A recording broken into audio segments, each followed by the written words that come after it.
What if I told you you could buy a Mercedes-Benz for less than the price of a used smartphone? Not a broken shell, not a scrapyard project, a real, running, driving luxury car, leather seats, smooth ride, that iconic three-pointed star on the hood.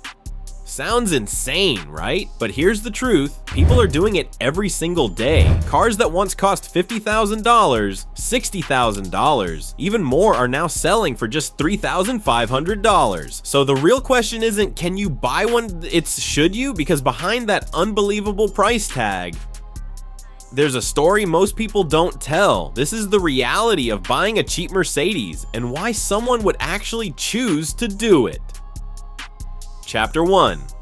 The Dream: Luxury for the price of a budget car.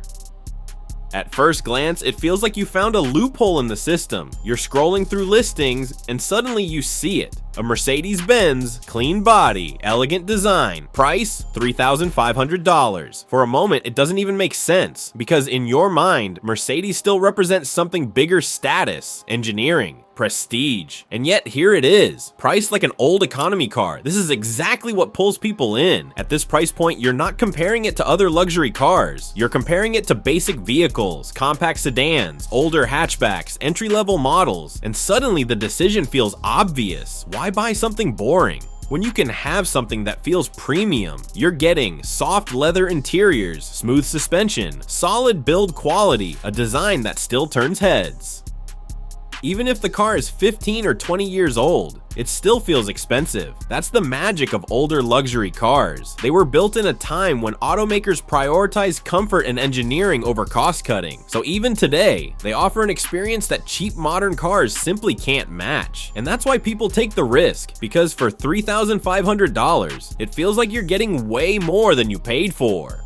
Chapter 2. A lot of car for the money. This is probably the most common reason people pull the trigger. They look at the car, then look at the price, and think, this is a steal. Because objectively, it kind of is. You're not just buying transportation, you're buying a car that was engineered at a completely different level. Heavy doors that shut with a solid thunk, a ride that glides over bumps, cabins designed to isolate you from the outside world. Even after years of use, these cars often feel more refined than newer budget vehicles. That's where the value argument becomes powerful. For the same $3,500, your options might be a basic compact car with minimal features, a worn-out economy sedan, or a high-mileage Mercedes-Benz. And many buyers choose the Mercedes, not because it's the smartest decision, but because it's the most exciting one. It feels like you're beating the system, like you've discovered something others overlooked. And in a way, you have, because depreciation hits luxury cars harder than anything else. They lose value quickly, but they don't lose their identity. So what you're buying isn't just a cheap car, you're buying a piece of what that car once was. And sometimes that's enough to justify the risk. Chapter 3. The appeal of a driver's car. For many buyers, this isn't just about luxury, it's about the driving experience. Older Mercedes models, especially from the early 2000s, have a reputation for being true driver's cars. Not overly digital, not overloaded with distractions, just solid, mechanical, and predictable. The steering feels connected, the suspension feels balanced, the car feels planted on the road. It's a completely different experience compared to modern cars, which often prioritize screens and software over driving feel. And that's what enthusiasts love. They don't want something flashy. They want something that feels right. Even with high mileage, these cars can still deliver that experience, because underneath the wear and tear, the engineering is still there. That's why some buyers specifically look for these older models. They're not chasing status, they're chasing a feeling, the kind of driving experience that modern cars are slowly losing. And for $3,500, it's one of the cheapest ways to access it. Chapter 4. The DIY advantage.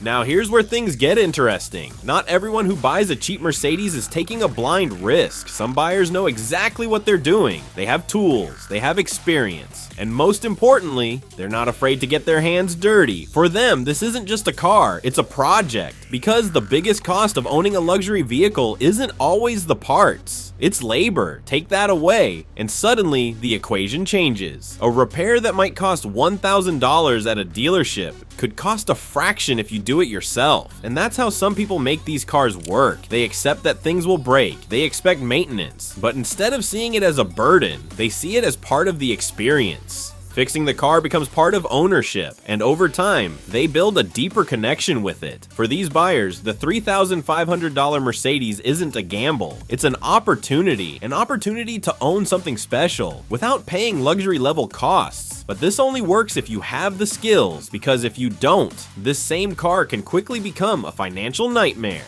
Chapter 5: The legendary engines that refuse to die.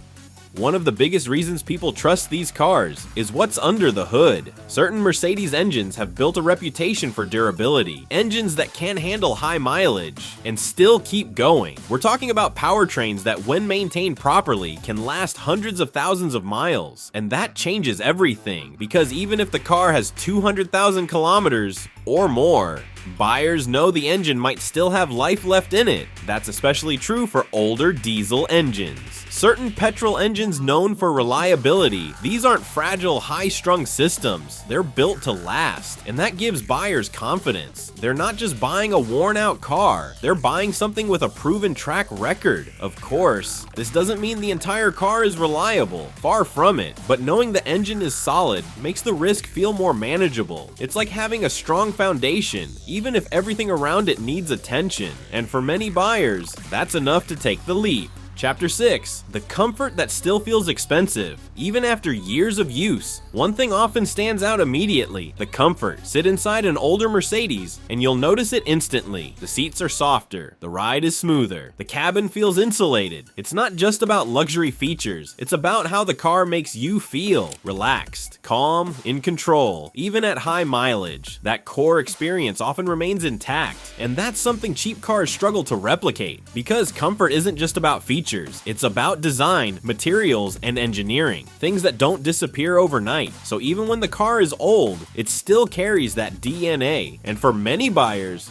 that's the main reason they choose it, because every time they drive it, it reminds them why it was expensive in the first place. And at $3,500, that feeling is hard to ignore. Chapter 7: The harsh reality. Nothing more expensive than a cheap Mercedes. Now we get to the part most people don't talk about, because this is where the dream starts to crack. There's a phrase you'll hear again and again: there is nothing more expensive than a cheap Mercedes. And unfortunately, it exists for a reason, because the purchase price is low, ownership is not. Routine maintenance alone can catch people off guard. Tires, suspension components, basic servicing. Everything costs more than a typical economy car. And then there are repairs. This is where things get serious. A single issue, something as simple as a suspension component or engine-related part, can cost thousands. Sometimes more than the car itself. And that's the reality many buyers aren't prepared for, because they focus on the purchase price, but forget about the cost of keeping the car running. And that's where things can go wrong very quickly. Chapter 8: When technology becomes the enemy. Luxury cars come with features. Lots of them, and when they're new, those features feel incredible. But as the car ages,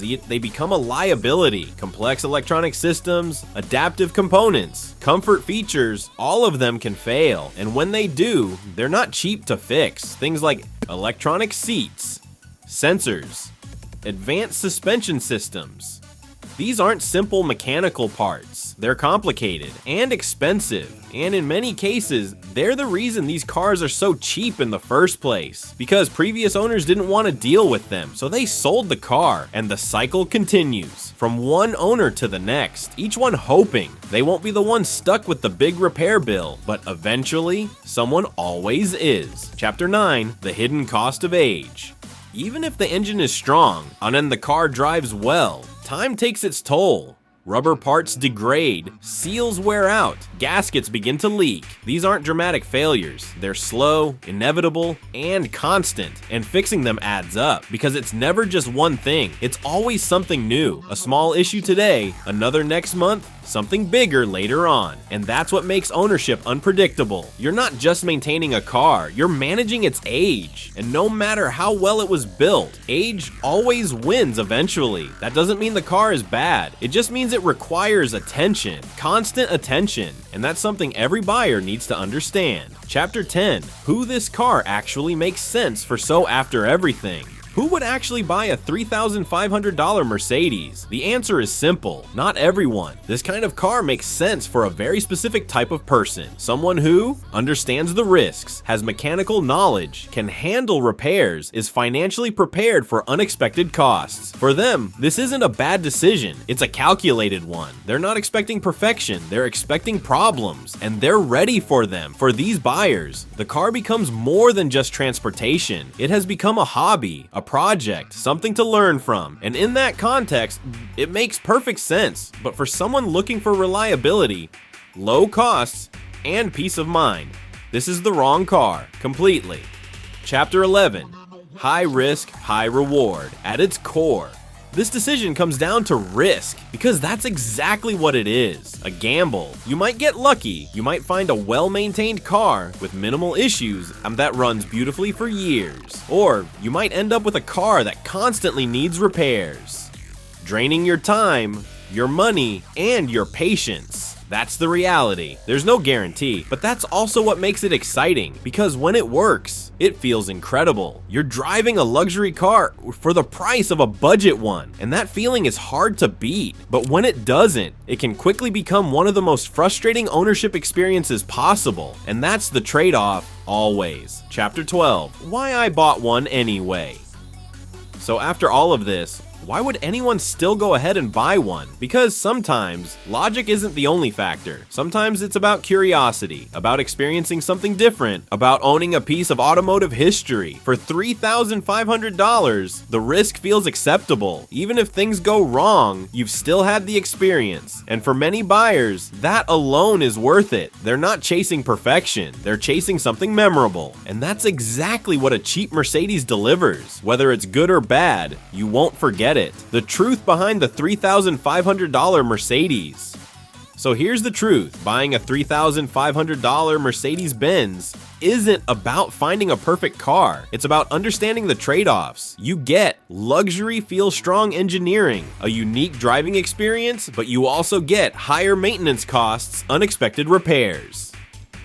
The realities of age and complexity, and the difference between a great decision and a terrible one comes down to one thing: you, your expectations, your knowledge, your willingness to deal with problems. Because in the end, this isn't just a cheap car, it's a commitment, and if you're not ready for that, it will cost you far more than $3,500. Before you go searching for your own cheap Mercedes, ask yourself, are you ready for the reality behind the price, or are you just chasing the badge? Because of that decision will define your entire ownership experience. If you want more deep dive like this, real stories, real risks, and real automotive truths, make sure you stick around, because sometimes the cheapest cars tell the most expensive stories.